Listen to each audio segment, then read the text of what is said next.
Draw near, friends. I want to tell you the story of my brother Joseph. We were 12 brothers all in all, of the same father Jacob, although we had different mothers.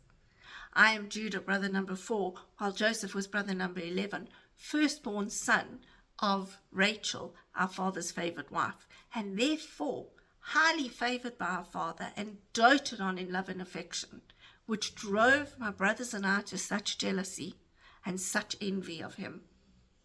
Our father made a handmade coat for Joseph of bright and beautiful colors.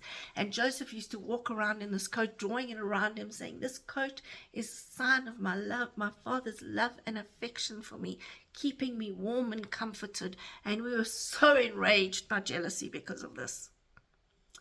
When he was 17, Joseph had 2 dreams, which he interpreted to us to mean that one day all would bow down to him as a ruler.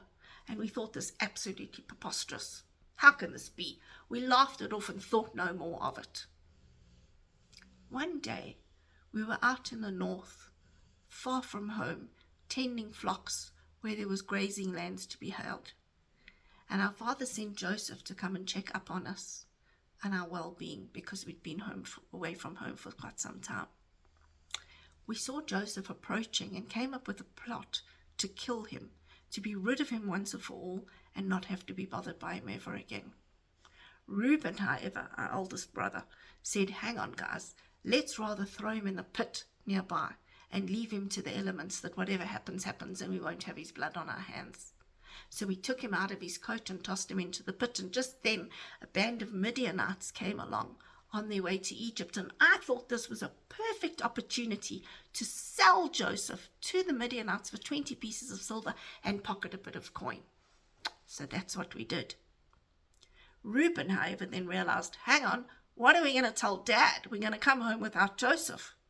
So we took goat's blood and we smeared it on the coat, and we went home and presented the coat to our father as evidence that Joseph had been killed by wild beasts. I married a Canaanite woman and moved away from the family home, but that is a tale for another day. And you may now wonder how I come to know the rest of the story. Various witnesses have regaled what happened and transpired, Joseph himself much later telling us, filling in the blanks. So bear with me, I don't want to get ahead of myself. Coming back to Joseph arriving in Egypt, the Midianites then sold Joseph off to Potiphar, an official in Pharaoh's court. Can you believe Joseph, through divine providence, went from pit to palace, landing in the lap of luxury of Pharaoh, in the greatest possible residence in all of Egypt? Through his God-given leadership abilities, Potiphar recognized Joseph as somebody that could help run the court and run the palace, and so Joseph was elevated in stature. In being elevated in stature, he was drawn to the attention of Potiphar's wife, who was greatly taken with him and made several advances upon him, which Joseph rejected because, firstly, he didn't want to lose the trust of Potiphar, but secondly, and more importantly, he didn't want to dishonor God. So Potiphar's wife very cunningly drew him into a tight embrace one day, and he shrugged out of it, and in shrugging out of the embrace, he came out of his coat, leaving it in her hands, and she saw this as an opportunity to hold his coat fiercely in her hands and yell to everybody, "He has taken advantage of me!" And all the men believed her, especially Potiphar, who then threw Joseph into prison. So now Joseph was in prison with 2 other officials from Pharaoh's court, one being the Pharaoh's cupbearer and another being the chief baker. And they had dreams that they couldn't understand what they meant. And Joseph said to them, "God has given me the ability to interpret dreams. Tell me of your dreams and I will tell you what they mean." And so Joseph interpreted their dreams, and he pled with the cupbearer to please remember him to Pharaoh and to please tell Pharaoh that he'd been wrongly imprisoned. But the cupbearer was only too pleased to be released from prison and completely forgot about Joseph until 2 years later, when Pharaoh was having dreams that nobody could interpret. The cupbearer remembered, and he said, "I know a guy. There's a guy in prison, Joseph, and he can interpret dreams." And so Joseph was cleaned up and brought before Pharaoh, and asked Pharaoh to tell him of his dreams so that he could, through God-given talent, interpret the dreams for Pharaoh. Joseph insisted it was not him interpreting the dreams, but God interpreting the dreams through him. And so Pharaoh told him of the dreams of 7 fat cows coming out of the river Nile, followed by 7 skinny cows, who then ate the 7 fat cows, and 7 big, great bushes of grain being come upon by 7 horrible, scrawny little bunches of grain, swallowing up the healthy bunches of grain. And Pharaoh said to him, "What does this mean? Nobody can tell me." And Joseph said, God has made me realize that you have had 2 dreams to emphasize that there will be 7 years of bounty and plenty, followed by 7 years of great famine and loss. Joseph went on to explain to him that he needed a strategy to tax the grains in the bountiful years for provision of the lean years of famine.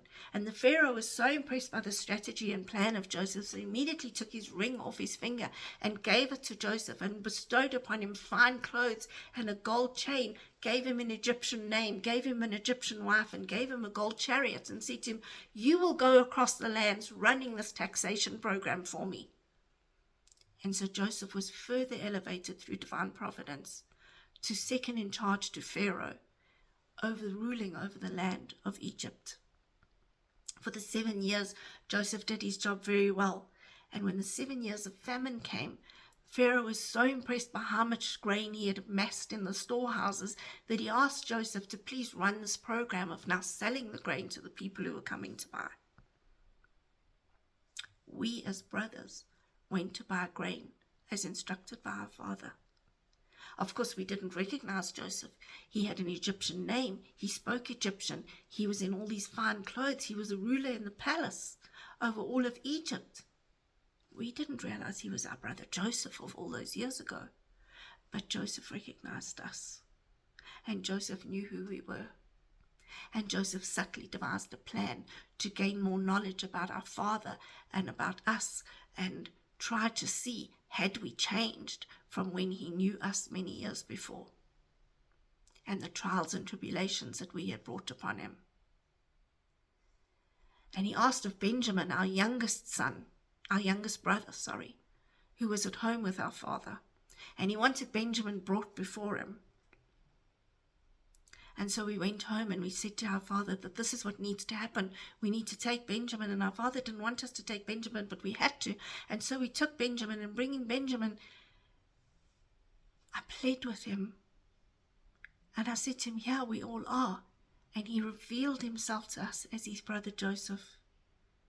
And I thought, this is it. We're going to have our heads taken off. He's going to have us done in for sure because of all the bad things we did to him. But no, our brother forgave us.